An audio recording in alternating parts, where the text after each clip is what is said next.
샬롬 할렐루야. 레위기 1장 14절에서 17절.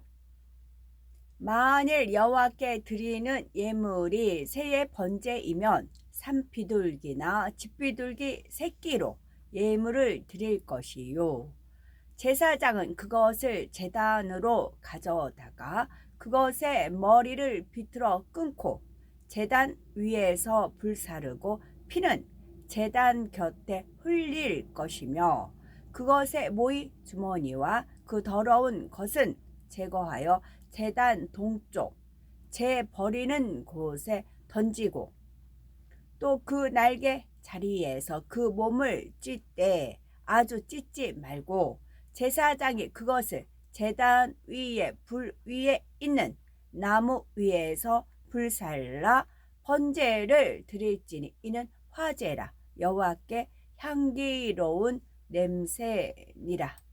아멘. 새의 범죄에 대한 방법과 절차, 그리고 영적인 의미에 대해서 살펴봅니다. 레위기 1장 14절을 보면, 만일 여호와께 드리는 예물이 새의 번제이면 산비둘기나 집비둘기 새끼로 예물을 삼을 것이요 했습니다. 번제는 하나님의 백성이라면 반드시 드려야 하는 제사입니다. 그런데 사람들 중에는 부유한 사람이 있는가 하면 가난한 사람도 있으므로 하나님께서는 번제의 제물을 빈부의 차이에 따라 드리게 했던 것이지요. 원래 번제의 제물로는 가장 합당한 짐승은 흠 없는 숫송아지인데, 이를 구할 형편이 되지 않는 백성들은 양이나 염소를, 너무나 가난해서 양과 염소조차 드릴 수 없을 때는 새를 드릴 수 있도록 하셨다는 사실입니다.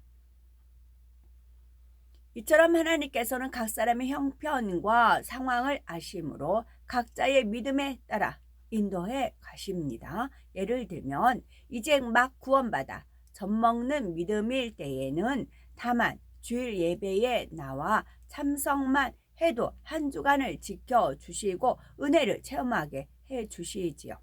성령의 감동감화 충만함 속에서 온전한 영적 예배를 드리지 못했다 해도 부족하다고 예면하시는 것이 아니라 사랑으로 지켜주시는 것입니다. 예배뿐만 아니라 예물이나 충성, 기도 등 신앙생활의 모든 면에서 마찬가지입니다. 가난한 사람이 자신의 형편 가운데서 사랑과 믿음으로 최선을 다해 예물을 드리며 바쁜 생활 속에서도 시간이 나는 대로 어찌하든 기도하고 신방하고 전도했다면 하나님께서는 그 예물이 적다 하거나 그 충성과 열심이 부족하다 하지 않으시지요. 하나님께서는 각 사람의 형편과 처지를 이해하시고 자신의 상황 안에서 최선을 다하는 마음의 향을 받으시는 것입니다. 새의 번제는 그 방법에 있어서 소나 양과 염소 등 다른 짐승들과 여러 가지로 차이가 나는데, 레위기 1장 15절을 보면 제사장은 그것을 단으로 가져다가 그 머리를 비틀어 끊고 단 위에 불사르고 피는 단 곁에 흐를 것이며 했습니다. 제가 13을 대제사장 수라고 많이 말씀을 드렸어요. 그것은 제가 13에 의해서 많이 움직여졌거든요. 뭐 금요일 13일 뭐 그런 영화도 있다 그러죠. 정신병원에 있을 때도 다른 병원을 이동할 때 날짜가 13이었어요. 1월 13. 그러면서 13일 제사장 수라는 것을 어떤 여자 목사님이 얘기해서 알았고요. 제가 이따가 쪽제비 그거에 대해서 말씀을 드리는데 어마어마한 많은 영적인 그런 메시지가 있더라고요. 그러면 대제사장이 하나님 앞에 예배를 드립니다. 이렇게 제물을 드려서 이제 거룩한 제사장이 하나님께 예배드리면 하나님께서 희망이 받으시고 불로 응답을 주시잖아요. 그러면 응답을 갖고 백성들한테 하나님께서 이렇게 말씀했다고 선포를 이렇게 말씀을 하잖아요. 그와 같은 이치인 거예요. 제가 이거 읽으면서 하나님께서 이제 감동함을 주신 것은, 제가 이제 각자 다 하나님 나름 각자 하나님을 만나고 기도의 응답을 받습니다. 근데 저도 이제 기도를 향을 올리는 거죠.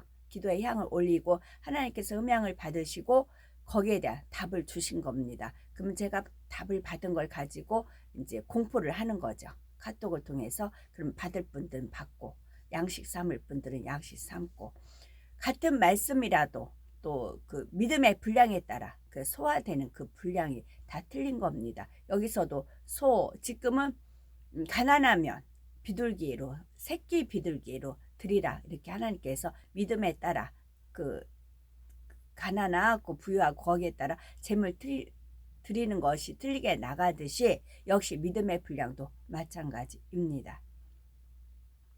그래서 하나님께서 그렇게 어떤 문제를 놓고 하나님 앞에 기도하니까 하나님께서 답을 주시고, 그거에 대해서 제가 또 이제 말씀을 드리는데, 그것은 믿음의 분량에 맞게 소화를 시키세요. 소화되는 만큼만 취하시면 됩니다. 그리고 상황이 딱 부딪히면 이게 하나님께서 떠올려 주세요. 공부를 가르쳐 주셔야 되니까. 떠올려 주시거든요. 그때 또 양식 삼고, 소화가 안 된 건 기도하시면 되고 그렇습니다. 이처럼 세를 번제로 드리는 방법이 소나 양, 염소를 드릴 때와 차이가 나는 가장 큰 이유는 제물의 크기가 너무 작기 때문입니다. 이것은 천국에 가서도 마찬가지, 천년 왕국에서도 마찬가지입니다. 저하고 주님이 대제사장의 자격을 하나님께 부여받아서 멜기세덱의 반차를 쫓아 그렇게 되잖아요. 멜기세덱의 반차를 쫓아 셋이에요. 성부 하나님, 성자 하나님, 성령 하나님, 세 분이 반차 돌아가면서 하세요. 그래서 헤브라님도 멜기세덱의 반차로 저한테 오신 겁니다. 하나님은 뭐든지 다 하실 수 있어요. 기체를 고체, 고체를 액체, 액체를 기체, 다 얼마든지 하실 수 있어요. 그래서 그분이 친히 뻘겋게 닿은 송곳이 있잖아요. 뻘겋게 닿았어요. 그리고 제 팔을 갖다가 찢었어요. 살 타는 냄새가 나는데 고통은 하나도 없어요. 말이 돼요? 안 돼요. 그런데 그분의 가진 4차원의 공간 안에서의 영향력으로 하기 때문에 가능했어요. 그리고 저는 육의 몸을 가졌기 때문에 이게 상처가 한 달을 갔어요. 그리고 나서 저는 바깥으로 흉이 나오는 그런 피부이기 때문에 그게 드러났고, 이게 가라앉다 보니까 이게 하나의 형상화가 된 거예요. 그래서 제 손에 그런 형상화가 많이 되어져 있는 것이지요. 아마 이거는 영원할 겁니다. 제 손에 있는 것은 하나님 영원한 사인이에요. 그래서 지금 서서히 우리는 천년왕국과 천국의 생활을 지금 저희들은 지금 우리도 모르게 지금 하나님 인도함에 따라 빛의 터널로 들어가는 겁니다. 이처럼 세를 번제로 드리는 방법이 소나 양, 염소를 드릴 때와 차이가 나는 가장 큰 이유는 제물의 크기가 너무 작기 때문이지요. 제물을 잡을 때에도 소나 양은 칼로 잡아야 하지만 조그만 비둘기를 죽이는 것은 손으로 목을 비틀어 끊기만 하면 되지요. 작은 비둘기 새끼를 소나 양처럼 큰 짐승을 잡는 칼로 죽인다면 격에 맞지 않고 모양새도 우습게 됩니다. 자, 그러면 제가 하나님 앞에 오더를 받았어요. 명령을 받았고 뜻을 받았어요. 그러면 제 측근한테 얘기를 하죠. 그걸 전부 선포하진 않아요. 그 측근한테 얘기를 해요. 측근한테 얘기하면 그분들이 또 이제 전달하고 그 방백들이 있었잖아요. 방백들은 정의를 가지고 다스린다고 했잖아요. 그래서 공의와 정의에 합한 분들을 하나님께서 선별해서 연단을 통해서 고르시는 것이고요. 그래서 주인이 없어도 믿고 맡길 수 있는 사람. 그래서 제가 그렇게 행하지 않으면서 그러면 이것도 공의에 어긋나지요. 그래서 제가 남의 집 입주 가사 도우미 했을 때 주인이 맡기고 아무 걱정 없이 할 정도로 일을 그렇게 하게끔 훈련을 시키셨다고요. 저도 또한 마찬가지로. 그래서 그런 사람은 제가 뽑지 않아요. 하나님이 하세요. 저는 하나님께 의뢰합니다. 작은 비둘기 새끼를 소나 양처럼 큰 짐승을 잡는 칼로 죽인다면 격에 맞지 않고 모양새도 우습게 됩니다. 그러므로 새의 번제는 제사장의 머리를 비틀어 죽이는 것이고 동시에 제물의 머리에 안수하는 의미를 겸하게 되는 것입니다. 또한 다른 짐승들은 단 북편에서 잡아서 그 피를 단으로 가져와 단 사이에 뿌리게 되어 있지만 비둘기는 곧바로 단에 가져와 단에서 잡습니다. 이 또한 제물에서 나오는 피의 양이 너무 적어 북편에서부터 단까지 가지고 오면 이미 피가 다 쏟아져 없어지기 때문이지요. 그래서 단에서 잡는 것이고 원래는 단 사면의 피를 뿌려야 하지만 적은 양의 피를 그저 단 곁에 흘려주는 것만으로도 속죄의식을 행하는 것입니다. 새의 번제를 드리는 방법이 짐승으로 드리는 것과 또 다른 것은 부위별로 자르지 않고 통째로 드린다는 점입니다. 소나 양과 염소를 잡아서 가죽을 벗기며 부위별로 각을 떠서 드리지만 조그만 비둘기 새끼를 껍질로 벗기며 부위별로 각을 뜬다면 너무나 볼품이 없고 제물로서의 가치가 없어집니다. 그래서 하나님께서는 비둘기를 제물로 드릴 때 각을 뜨지 않고 통째로 불에 태워 드리게 하셨습니다. 새의 번제에 새의 제물을 불에 태워 번제로 드리기 전에 먼저 제거해야 하는 부분이 있는데 레위기 1장 16절에 나오는 대로 먹통과 더러운 것 곧 내장이지요. 송아지나 양, 염소를 잡을 때에는 내장도 버리지 않고 깨끗하게 씻은 후에 전부 불태웠지만 비둘기 새끼는 가느다란 먹통이나 내장을 씻기가 어려움으로 통째로 꺼내어 버리게 하신 것입니다. 이렇게 제물의 더러움을 제거하는 행위는 소나 양의 더러운 부위를 씻는 것과 마찬가지 의미입니다. 이는 오늘날 우리가 신령과 진정으로 예배를 드림으로 이전의 제약 가운데 더러웠던 마음과 행실을 하나님의 말씀으로 깨끗하게 씻는 것을 나타내죠. 새의 먹통과 내장은 단 동편에 재버리는 곳에 버려야 하는데 이에는 영적인 의미가 있습니다. 예를 들면 창세기 2장 8절을 보면 하나님께서 동방의 에덴에 동산을 창설하셨다 했습니다. 이때 동방이라는 말의 영적인 의미는 빛으로 둘린 공간이라는 뜻입니다. 동방이라는 뜻은요, 빛으로 둘린 공간. 우리가 사는 지구에서도 동편은 해가 뜨는 방향이고 해가 떠서 빛이 임하면 밤의 어둠이 물러갑니다. 둘째 하늘에 에덴 동산을 창설하실 때도 어둠의 영역과 반대되는 빛의 공간인 동방의 에덴에 동산을 만드셨지요. 그러면 비둘기 새끼의 먹통과 멱통이네요. 먹이 아니고 멱통. 멱통과 더러운 것을 탄 동편에 버리게 하신 데는 어떤 의미가 있는 걸까요? 이는 우리가 하나님 앞에 번제를 드림으로 모든 죄악의 더러움을 벗어버리고 빛이신 주님께 나오는 것을 의미합니다. 어두운 데에서는 잘 보이지 않던 더러움이라도 밝은 빛 가운데로 나오며 뚜렷이 보이는 것처럼 주님께 나와 진리의 말씀에 비춰보면 이전에는 알지 못했던 많은 죄악을 발견하게 되지요. 에베소서 5장 13절에 책망을 받는 모든 것이 빛으로 나타나나니 나타나지는 것마다 빛이니라 말씀한 대로 주님의 빛 가운데 나옴으로써 발견된 죄악의 더러운 것들은 하나님의 말씀을 통해 다 벗어버리고 이제는 어둠에 속한 죄의 종이 아니라 빛에 속한 하나님의 자녀가 되는 것입니다. 그러므로 제물의 더러운 것을 제거하여 동편에 버리는 것은 영적으로 더러운 죄악을 가지고 어둠에 거하였던 우리가 죄악을 벗어버리고 빛에 속한 하나님의 자녀가 되는 것을 의미합니다. 제가 차 목사님한테 은혜 받은 부분이 어떤 부분이 있어요. 그것은 뭐냐면 제가 이제 차 목사님이 사역하신 곳을 갔을 때였어요. 이제 하나님의 이제 인도하심에 따라 이제 통성으로 기도하던 뭐 빛이 나가던 많은 그 역사가 하나님의 그 역사가 있으셨습니다. 그러면 차 목사님은 자신을 그 빛 속에 투영을 하시려고 굉장히 그러셨어요. 그 본인을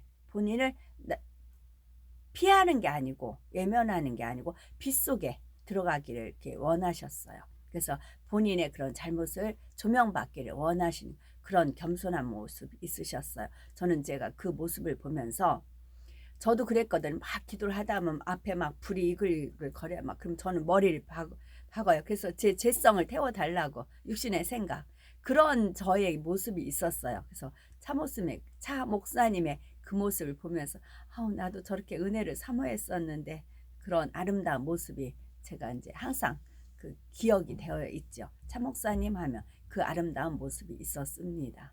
기억되죠. 그러니 예수님의 신방을 받으신 거지요. 사랑하셔서 더 기쁘시게 하고 그래서 이제 지난번 목요일이었나 봐요. 하나님 저는 이렇게 말씀 읽다가 기록된 게 있잖아. 그 몇 권이 있어요. 그러면 몇 권이 있으면 딱 집어요. 딱 펼쳐요. 그럼 딱 나와요. 그걸 이제 올려드려요. 그분한테 합한 것이 주님은 아시잖아요. 주님은 아시니까 그분의 합한 말씀을 이제 노트를 딱 집어서 딱 피면 딱 나와요. 오 맞네요. 그래서 하나님을 기쁘시게 하는 자에게는 순선물 지식과 지혜와 희락을 주신다. 그 말씀이 있었어요. 하나님을 기쁘시게 하는 자들은 지식이 있고요. 지혜가 있고요. 희락이 있습니다. 뇌기 1장 17절 또 그 날개 자리에서 그 몸을 아주 찢지 말고 했습니다. 비둘기 새끼는 너무 작기 때문에 각을 뜨지 않는데 날개를 찢을 때에도 아주 찢지 않고 날개를 찢는 의미만 나타내 주는 것입니다. 그러면 날개를 찢는 것은 영적으로 어떤 의미일까요? 새의 날개는 생명과 같은 것이므로 날개를 찢는다는 것은 바로 제물 드리는 사람이 자신을 완전히 포기하여 하나님 앞에 생명까지 드리는 것을 의미합니다. 모든 죄와 악을 벗어버릴 뿐 아니라 자기적인 육신의 생각을 주장하지 않는 온전한 헌신과 복종을 나타내는 것이지요. 고린도전서 15장 31절에 형제들아 내가 그리스도 예수 우리 주 안에서 가진 바 너희에게 대한 나의 자랑을 두고 단언하노니 나는 날마다 죽노라 고백한 사도 바울처럼 하나님의 자녀들은 모든 죄악과 비진리 가운데 거하던 옛사람이 날마다 죽어져야 합니다. 이처럼 날개를 찢은 재물을 단 위 불 위에 나무에 불살라 드리면 이 또한 다른 재물들과 마찬가지로 화제요 하나님께 향기로운 냄새가 됩니다. 부유한 사람이 드리는 소의 번제든지 혹은 양과 염소의 번제든지 또한 지극히 가난한 사람이 드리는 새의 번제든지 각각의 제물과 드리는 방식에는 차이가 있지만 번제를 드리는 중심에는 차이가 있어서는 안 됩니다. 하나님 앞에 온 힘과 뜻과 정성을 다하여 향기로운 중심이 연락될 수 있는 화제를 드려야 하는 것입니다. 오늘날도 마찬가지입니다. 요한복음 4장 24절에 하나님은 영이시니 예배하는 자가 신령과 진정으로 예배할지니라 말씀한 대로 자신의 상황과 형편 속에서 성령, 마음과 뜻과 정성을 다하여 예배하며 성령의 감동, 감화, 충만함 속에서 불의 제사, 산 제사로 하나님 앞에 올려드려야 하는 것입니다. 우리는 하나님 앞에 예배할 때마다 이와 같이 불의 제사를 드리고 있으시는지요? 흠없는 제물을 가져와 정성껏 드리는 것처럼 세상의 근심과 염려 없이 기쁨과 감사함이 가득한 마음으로 예배하시는지요? 경건하고 거룩한 심령으로 예배를 준비하며 졸거나 어떤 잡념을 가지는 일이 없이 성령의 감동함 속에서 말씀을 들으시는지요? 말씀을 듣는 대로 마음의 양식 삼아 맑은 물에 더러움을 씻는 것처럼 죄와 악을 날마다 버리기 위해 불같이 기도해 나가시는지요? 만약 우리가 예배를 드릴 때마다 이렇게 성령의 감동, 감화, 충만함 속에서 드렸다 하면 반드시 그 증거가 나타납니다. 가정, 일터, 사업터에서 시험 환란이 사라지고 믿음으로 간구하는 마음의 소원마다 응답받으며 무엇보다도 영혼이 잘 되는 축복을 받아 신속하게 진리의 사람, 영의 사람으로 변화되는 것이지요. 혹여 온전한 영적 예배로 드려지기에 합당하지 않은 분야가 발견되었다면 이제는 변화되어 영적인 예배를 드림으로 언제나 불의 응답으로 함께 하시는 하나님의 축복을 풍성하게 누리는 우리가 되어야 되겠고요. 하나님께서 번제를 명하신 까닭은 백성들이 항상 번제를 드리면서 매일 매 순간을 하나님 앞 안에서 하나님과 교통하며 살아가기를 원하셨기 때문입니다. 이러한 하나님의 마음을 기억하여 신령과 진정으로 예배하며 주일을 거룩하게 지킬 뿐만 아니라 1년 365일을 항상 하나님 안에 거하며 아름다운 마음의 향을 올려드릴 수 있어야 되겠고, 그럴 때 하나님께서도 우리를 기억하시며 발길이 닿는 곳마다 형통함과 축복으로 간섭하여 주시는 것입니다. 그러므로 온전한 번제를 드리며 매 순간 하나님과 교통하는 삶을 살아감으로 날마다 하나님의 은총과 사랑이 넘쳐나는 우리가 되어야 되겠습니다. 아멘.